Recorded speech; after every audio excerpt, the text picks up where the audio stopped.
Assalamualaikum, selamat pagi para sahabat. Hari ini saya akan berbagi perlunya paparan sinar matahari untuk mangga agar bisa berbuah ya. Jadi kalau kita lihat di sini, ini mangga saya yang sebelah sini itu kena sinar matahari bagian timur ya pada pagi hari.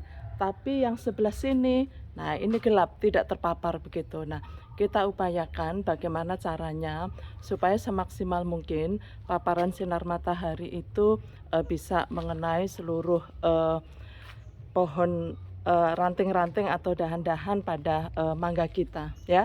Jadi kalau ini ada sedikit karena di sini ada tembok ya. Nah, ini bagaimana caranya. Nah, yang saya lakukan adalah salah satunya dengan pruning, teman-teman. Ya, jadi dengan pruning ya, itu matahari akan bisa menerobos. Nah, itu adalah salah satunya cara kita untuk bagaimana supaya tanaman mangga kita semuanya terpapar sinar matahari.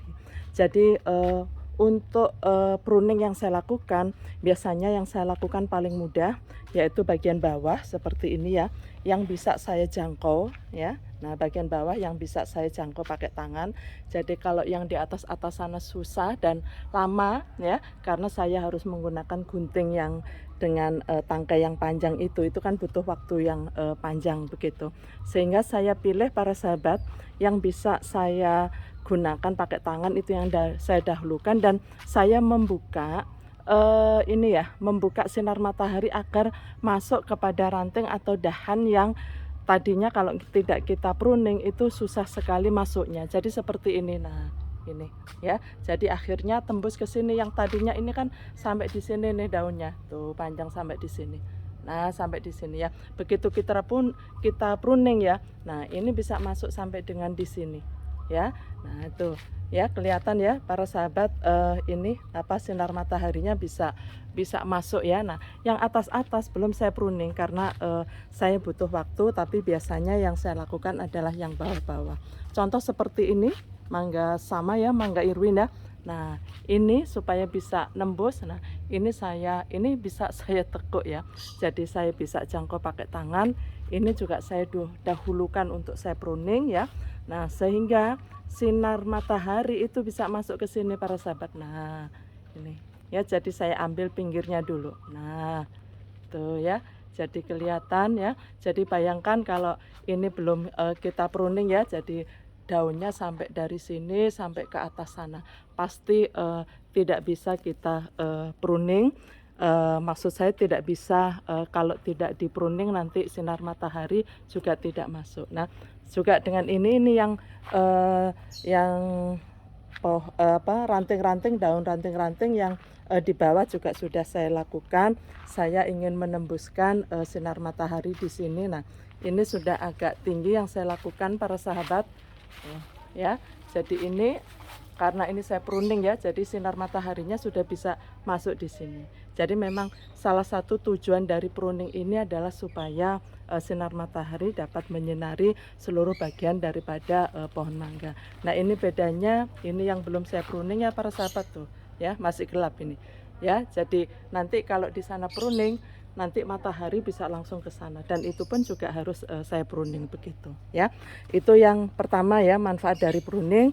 Kemudian yang kedua para sahabat, ini adalah saya baru saja melakukan pruning di pohon mangga Irwin yang ini ya. Nah, hasilnya adalah ini para sahabat. Jadi daun-daun yang terlalu rimbun ya, ini banyak sekali kutu putihnya seperti ini. Nah, kalau tidak kita ambil ya, itu akan sangat cepat sekali menular pada daun yang lain. Jadi ini adalah salah satu cara kita supaya kita bisa menghilangkan penyakit ini dari pohon mangga ini ya. Jadi seperti ini ya.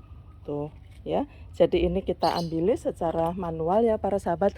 Memang butuh waktu, tapi memang ini karena sudah kebiasaan kami ya. Jadi kami kalau mau musim mangga begini, nah kami rajin-rajin untuk melakukan pruning ini. Jadi itu yang saya lakukan. Saya awali dari mana yang bisa saya kerjakan pakai tangan supaya cepat, dan saya harus dipilih mana dahan-dahan atau ranting-ranting yang bisa menembuskan matahari seperti yang ini sudah saya lakukan ya.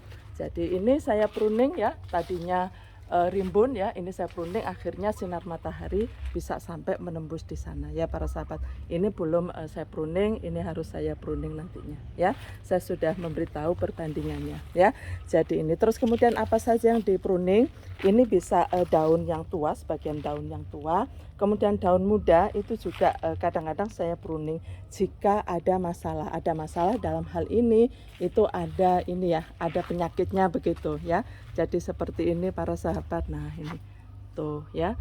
Kelihatan ya. Nah, ini banyak kutu putihnya. Nah, ini daun, meskipun daun atasnya itu harus juga kita pruning. Kemudian para sahabat, kadang-kadang ya saya carikan, nah ini ya. Kadang-kadang dalam satu batang atau ranting itu muncul sekali banyak yang ini ya. Nah, yang semi begitu ya. Nah, ini juga harus kita ambil salah satu ya, supaya yang satunya kita beri kesempatan supaya bisa lebih produktif gitu. Saya ambil aja yang kecil satu. Nah, seperti ini juga kita pruning ya. Jadi itu para sahabat, jadi kalau kita lihat yang tidak semi-semi yang ranting-ranting ya, yang kecil-kecil yang tidak produktif lagi, itu juga kita bisa pruning ya. Di samping itu juga yang epifit biasanya nempel begini karena banyak burung ya, biasanya bawa bijinya epifit ya, terus kemudian dia tempelkan sehingga tumbuh di pohon mangga kita. Baik para sahabat, itu adalah berbagi saya, semoga bermanfaat